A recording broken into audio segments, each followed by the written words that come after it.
Si t'attendais une intervention divine pour commencer à vendre ta formation en ligne, cette vidéo, elle est pour toi. Peut-être que tu as déjà commencé à créer ta formation, mais que tu n'as aucune idée de comment trouver tes premiers clients, ou peut-être que tu n'as même pas encore commencé à la créer parce que dans ta tête, il te manque encore trop de choses pour te lancer. Peu importe ta situation, la raison pour laquelle tu ne vends pas ton programme, c'est sûrement pas celle que tu crois. Et dans cette vidéo, je vais te montrer 5 choses sur lesquelles tu perds du temps en ce moment même et ce que tu devrais faire à la place pour avoir tes premiers clients dès cette semaine. Pour t'aider à appliquer ce qu'on va voir ensemble, j'ai préparé un workbook offert que tu peux télécharger avec le lien qui s'affiche à l'écran et en haut de la description.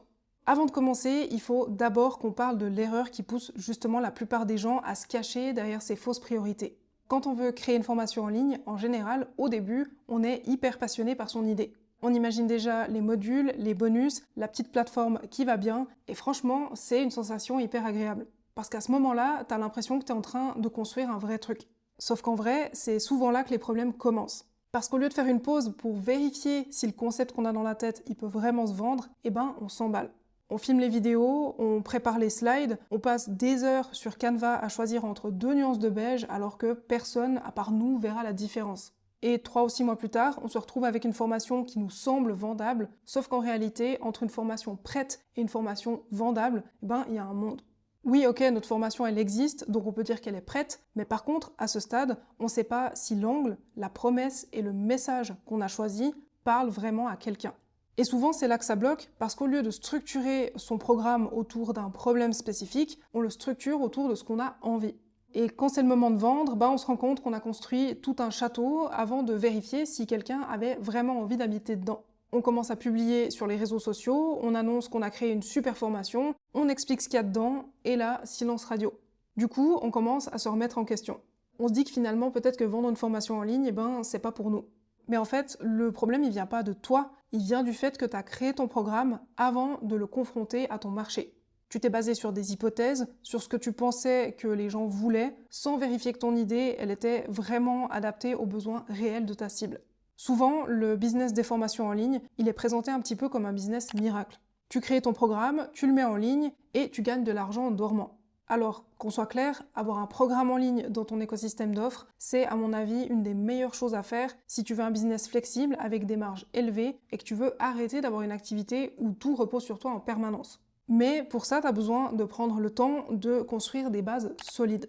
Parce que dans la vraie vie, si tes bases elles sont bancales, aucun hack marketing va sauver ton offre. Tu peux avoir une super belle page de vente, des automatisations, des vidéos qui sont bien montées, mais si ton offre répond pas à un problème que les gens veulent vraiment résoudre maintenant, tu vendras pas. Donc oui, il y a des étapes importantes si tu veux générer des revenus avec ta formation en ligne et construire un business plus scalable.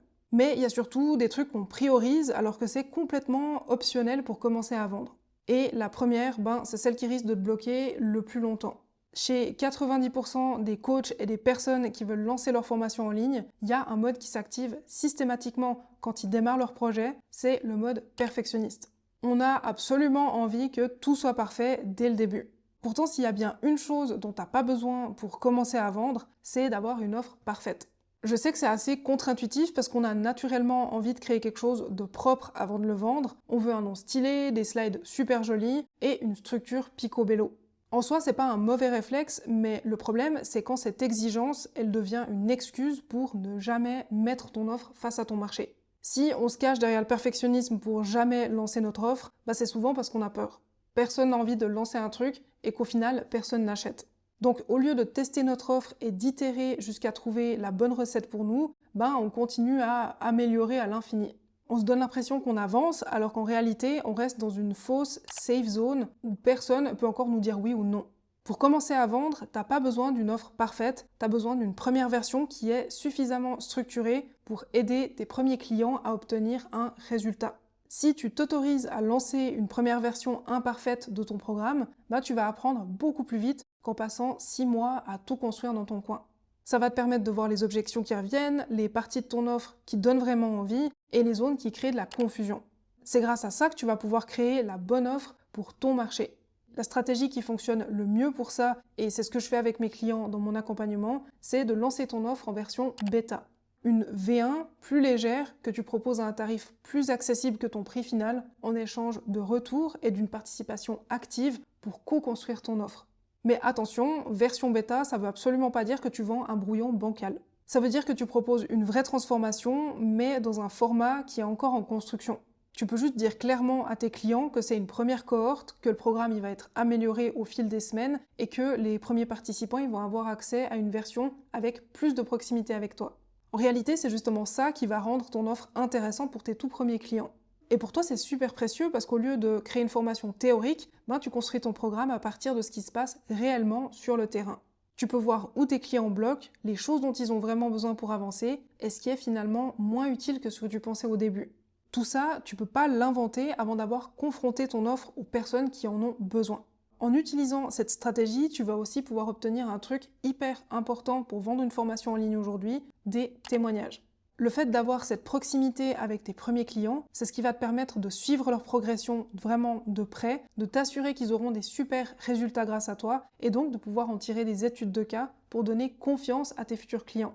Avoir ce genre de preuve sociale détaillée, un vrai avant-après, ça va avoir beaucoup plus de poids que n'importe quelle promesse que tu pourrais écrire sur ta page de vente. Donc au lieu d'attendre d'avoir une offre parfaite pour vendre, fais l'inverse. Vends une première version qui est suffisamment claire, accompagne vraiment tes premiers clients, co-construis ton programme avec eux et récupère des preuves.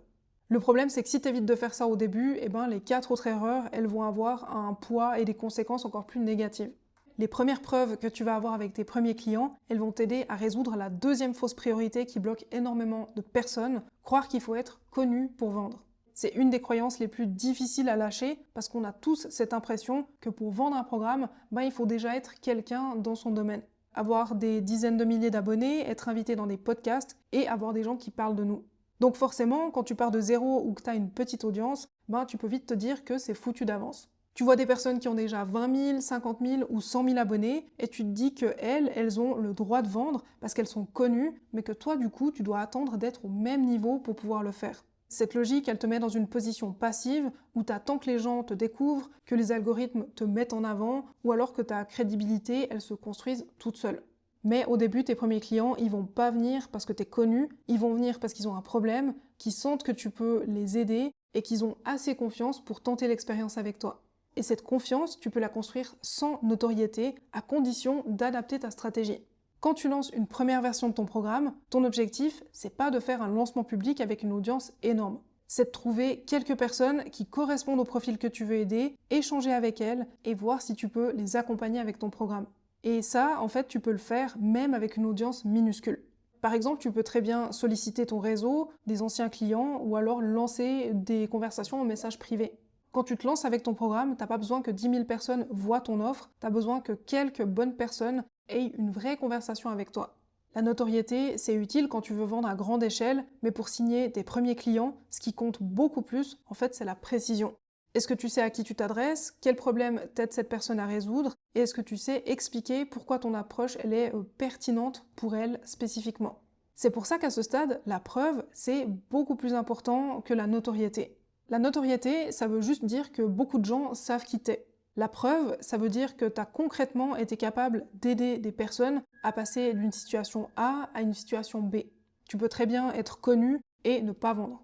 Des personnes qui ont des milliers d'abonnés, des posts qui font des vues, des likes et qui galèrent à transformer leur audience en clients, en fait, il y en a beaucoup plus que ce qu'on croit. Elles ont su attirer des gens avec leur contenu, mais par contre, elles n'ont pas réussi à se positionner comme le choix évident pour résoudre un problème précis. À l'inverse, tu peux être beaucoup moins visible, mais avoir une offre très claire, parler à un profil très précis et créer assez de confiance pour vendre. La personne qui a un problème douloureux, qui lui coûte du temps, de l'argent, de la santé par exemple, ou de la charge mentale, elle n'a pas besoin que tu sois célèbre, elle a besoin de sentir que tu comprends sa situation et que tu peux vraiment l'aider à avancer. C'est encore plus vrai aujourd'hui parce que le marché est devenu beaucoup plus sceptique. On a vu passer des promesses dans tous les sens, on a acheté des formations qu'on n'a jamais terminées, on a suivi des personnes très visibles qui disaient des trucs très intéressants, mais qui nous ont pas forcément aidé à progresser. Donc aujourd'hui, ce qui rassure vraiment, c'est la preuve. Un témoignage, un avant-après, une étude de cas, tout ce qui vient en fait de ton expérience réelle et qui est impossible à copier par tes concurrents et par l'IA. C'est exactement pour ça que la phase bêta, elle est aussi importante, parce qu'elle te permet de créer les premières preuves qui vont remplacer la notoriété que tu n'as pas encore. Construire une notoriété, ça peut prendre des années, alors que tu peux construire tes premières preuves avec ton tout premier client, ou même à partir de ta propre expérience, si tu n'as encore jamais accompagné personne. Un seul témoignage détaillé, crédible, spécifique, qui montre une vraie transformation, ça peut avoir plus d'impact que 10 000 abonnés. Pour te donner un exemple concret, une de mes clientes, Nella, elle a vendu 5 places de son programme à 800 € la place, soit près de 4 000 € avec moins de 200 abonnés et sans jamais avoir vendu de formation avant. C'est pas sa notoriété qui a fait la vente, c'est la clarté de son offre et le travail de fond qu'on a fait sur son positionnement.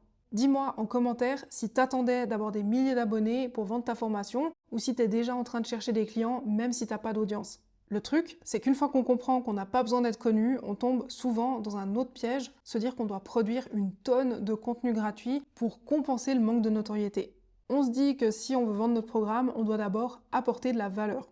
Donc on fait quoi? On commence à publier des astuces, des posts éducatifs et du contenu pseudo-inspirant. C'est clair que ça paraît logique parce que finalement, tu te dis que plus tu donnes de contenu gratuit, plus les gens voient que tu sais de quoi tu parles, plus ils te font confiance et donc plus ils finissent par acheter. Sauf que malheureusement, en réalité, ça marche pas exactement comme ça. Parce que si ton contenu il n'est pas calibré pour accompagner une décision d'achat, malheureusement, tu t'épuises à publier dans le vide. Publier du contenu au hasard, ça te donne l'impression de bien faire ton marketing, mais ce que tu risques de faire, c'est attirer plein de gens qui trouvent ton contenu sympa, qui laissent des likes, mais qui achèteront jamais rien chez toi. Donc le sujet en fait c'est pas de créer plus de contenu, mais de créer du contenu qui est conçu pour donner envie d'acheter chez toi. Et pour ça, ton contenu, il doit faire beaucoup plus que juste donner des conseils. Déjà, il doit attirer les bonnes personnes. Ensuite, il doit leur faire prendre conscience de pourquoi ils ont été bloqués jusqu'à maintenant, malgré ce qu'ils ont déjà essayé. Et il doit aussi lever les objections qui les empêchent de passer à l'action. Donc, au lieu de te demander quel contenu tu devrais publier cette semaine, demande-toi plutôt de quoi ton client idéal a besoin pour se dire que travailler avec toi, c'est la prochaine étape logique pour lui. Par exemple, imaginons 2 secondes que tu vendes une formation pour aider les indépendants à structurer leur comptabilité. Publier des contenus du genre 3 erreurs à éviter quand tu fais tes factures, c'est le meilleur moyen pour attirer des gens qui veulent juste piocher des astuces gratuitement. Alors que si tu construis ton contenu autour de sujets comme la peur de mal faire, le stress de recevoir un courrier de l'administration ou la charge mentale de repousser sa compta tous les mois, tu vas donner les outils à ton client idéal pour qu'il comprenne de lui-même que rester dans sa situation, au final, ça lui coûte bien plus cher que travailler avec toi.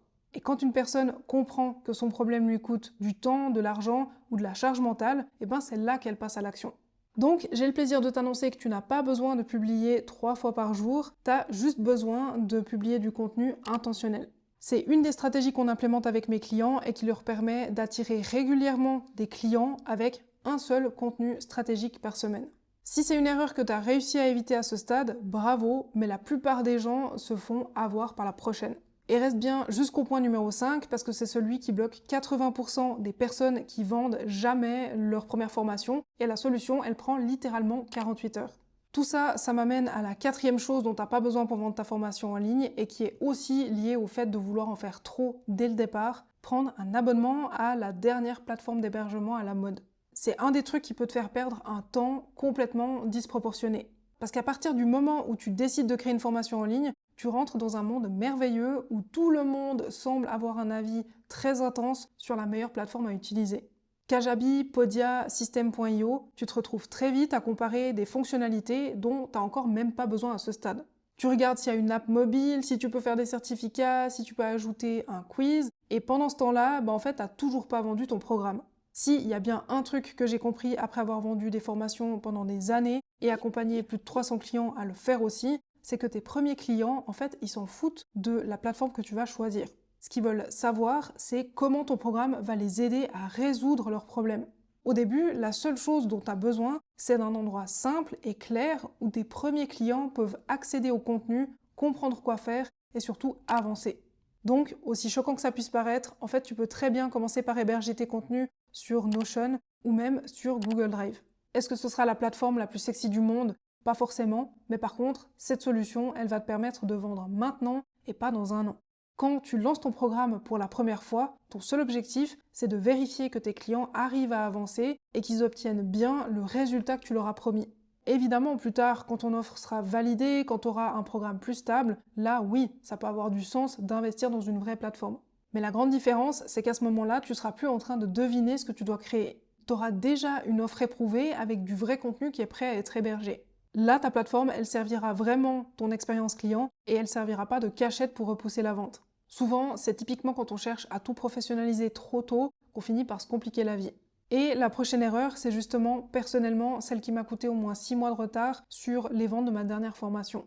Je fais partie des quelques geeks sur la planète qui adorent parler de tunnel de vente, mais s'il y a bien un truc dont tu n'as pas besoin pour vendre ta formation en ligne, c'est d'un tunnel de vente compliqué. C'est assez fourbe parce qu'en fait, ça te donne l'impression d'avoir un vrai business, alors que c'est le truc qui fait que tu risques de t'éparpiller et de repousser sans arrêt ton lancement. Tu commences à mettre en place ton freebie, ton lead magnet, ta page d'inscription, et sans vraiment savoir comment, tu te retrouves à créer une page de vente, des upsells, des automatisations dans tous les sens. Bref, au bout d'un moment, tu te demandes même si c'est un tunnel de vente que tu es en train de préparer ou si ce serait pas plutôt le décollage d'une fusée. C'est très tentant de se lancer tout de suite dans ce genre de projet parce que créer ton tunnel, ça te donne l'impression que ton business va fonctionner tout seul. Tu te dis que si tu mets toutes les bonnes étapes en place, les gens vont télécharger ton freebie, recevoir des emails, acheter ton programme et que toi, tu vas pouvoir checker ton compte bancaire avec l'insouciance de quelqu'un qui vit enfin de ses revenus passifs. Sauf que dans la vraie vie, si ton offre, elle n'est pas encore validée, si ton message, il n'est pas clair, si t'as pas encore compris les vraies objections de ta cible, construire un tunnel complexe, c'est juste automatiser de l'incertitude. En fait, t'es pas du tout en train de solidifier ton business, t'es juste en train de rendre le problème encore plus difficile à diagnostiquer. Parce que si ton tunnel fonctionne pas, et donc qu'il y a un souci, tu vas commencer à te demander si le problème il vient de ta page d'inscription, de ton bouton ou de ta séquence email, alors que c'est très possible qu'il vienne tout simplement de ton offre et de ton positionnement. C'est pour ça qu'au début, je te conseille de garder ton système de vente et ton système d'acquisition le plus simple possible. Alors oui, je sais, le rêve, c'est d'avoir un tunnel 100% automatisé où tes clients achètent directement ton programme. Mais souvent, c'est pas la meilleure façon de démarrer parce que quand tu débutes avec ton offre, ton premier objectif, c'est d'abord de trouver ce qu'on appelle ton product market fit. Autrement dit, de t'assurer qu'un marché existe bel et bien pour ton offre. C'est pour ça que tout à l'heure, on a parlé de cette fameuse phase de bêta testing. En fait, c'est pareil pour ton acquisition. Le meilleur moyen de t'assurer de créer un tunnel qui convertit réellement ton audience en prospect, puis en client, c'est de commencer par parler avec eux. Parce que ces discussions, elles vont te permettre de comprendre les croyances que tes prospects peuvent avoir par rapport à ton domaine, les mots qu'ils utilisent, ce qui les fait hésiter et ce qu'ils attendent vraiment d'un programme comme le tien. Et toutes ces informations, tu vas pouvoir les réutiliser pour améliorer ton offre, ton contenu, tes emails, ta page de vente et plus tard ton tunnel. C'est pour ça que vouloir tout automatiser trop tôt, c'est souvent une très mauvaise idée. Parce que ce que tu es en train de faire, c'est te priver de la meilleure source d'information que tu peux avoir au départ, les vraies conversations avec ton marché.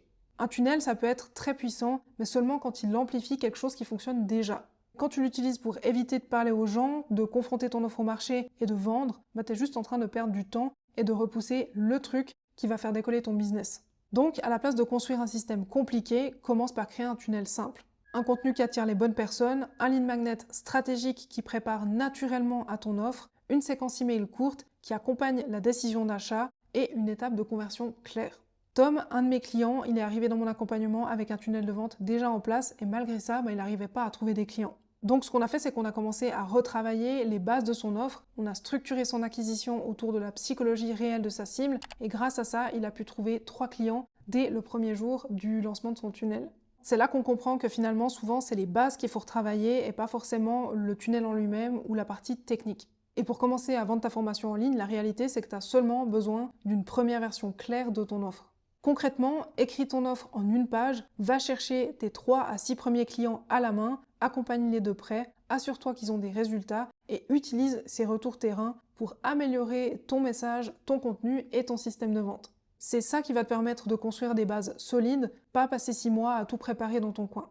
N'oublie pas de télécharger le workbook offert pour poser les bases de ta formation en ligne avec le lien qui s'affiche à l'écran et en haut de la description. Dis-moi en commentaire laquelle de ces 5 choses te bloque le plus aujourd'hui et je te dis à bientôt.